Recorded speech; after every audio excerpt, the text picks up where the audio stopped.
என்று எதிர்பார்த்து காத்திருக்கிறோ.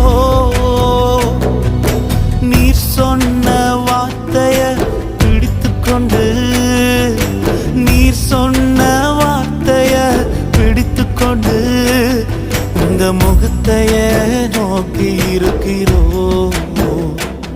உங்க முகத்தைய நோக்கி இருக்கிறோ. அற்புதம் செய்யுங்கப்பா எங்க வாழ்க்கையில, உம்மை தான் நம்பி இருக்கோம் ஏசப்பா. அற்புதம் செய்யுங்கப்பா எங்க வாழ்க்கையில, உம்மை தான் நம்பி இருக்கோம் ஏசப்பா. உம்மை தான் நம்பி இருக்கோம்.